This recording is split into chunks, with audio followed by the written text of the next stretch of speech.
Alberta Primetime with Michael Higgins.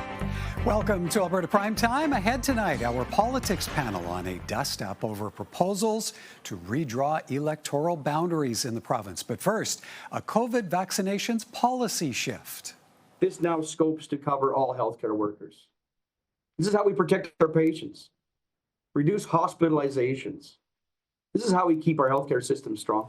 Calls are growing louder for all Albertans to be eligible for free COVID shots after the Smith government partially flipped its vaccine policy Tuesday, signaling healthcare workers wanting immunization will no longer have to pay out of pocket. Joining us now to pick up the conversation, Lorian Hardcastle, an associate professor in the Faculty of Law and Cummings School of Medicine at the University of Calgary. Dr. Hardcastle, good to see you. Welcome back.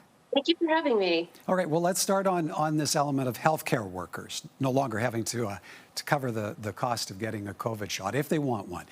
What do you expect the impact of this policy reversal to be? How will it change Alberta's health dynamic this fall?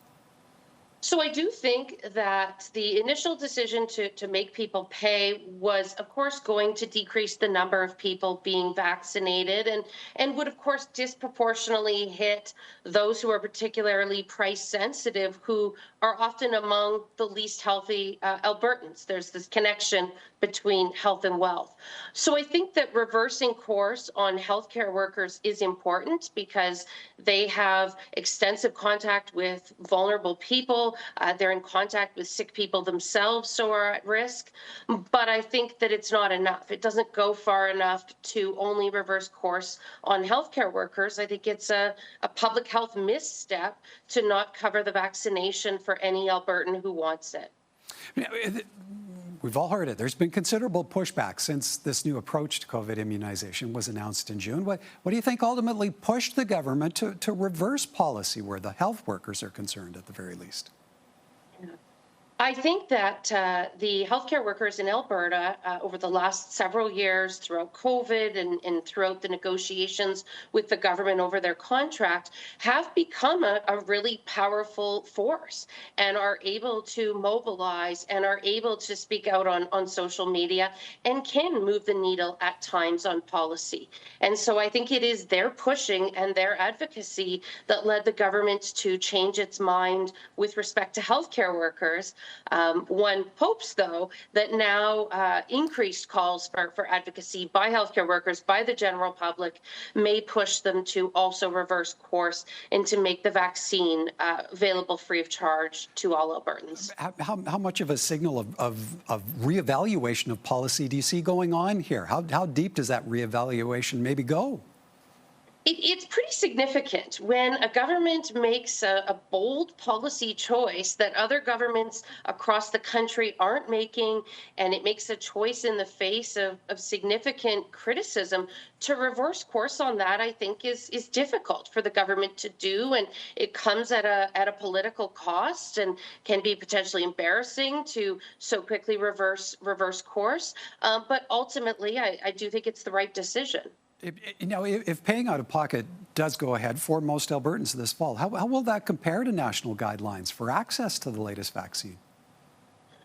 So other provinces have not adopted this user pay model.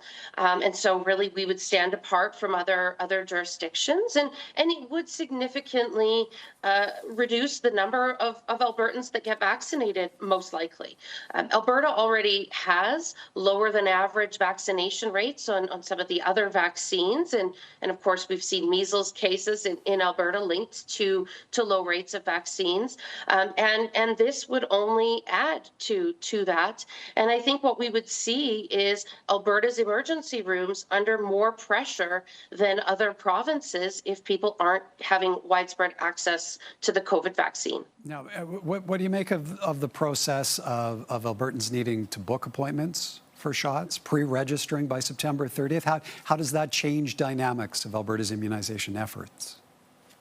I think that with vaccines, because vaccines are so important from a public health perspective, the policy goal should be to remove barriers to access, not create barriers. So not make people have to pre-order and pay and have to make appointments ahead of time and all of these things. What you want is for anyone who wants a vaccine to be able to get one as freely and easily as possible, and to have many different places they can get that vaccine and not to have to pre-order it.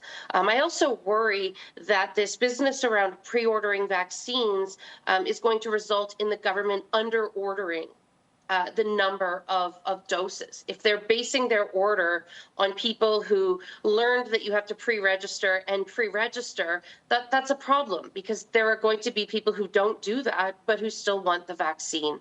On the point of access, the vaccine will only be available at public health clinics, we're to understand. So how might the exclusion of pharmacies impact the rollout of immunizations?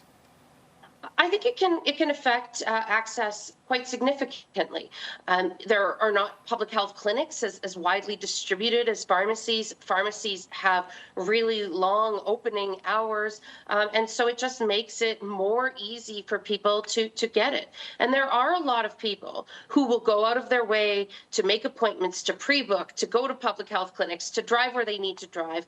But there are also a whole bunch of people who will only do it if it's easy to them. And so if we want to capture those people, potentially making it only available at public health clinics, if those clinics aren't distributed widely around the city and don't have long opening hours, some people may just not bother.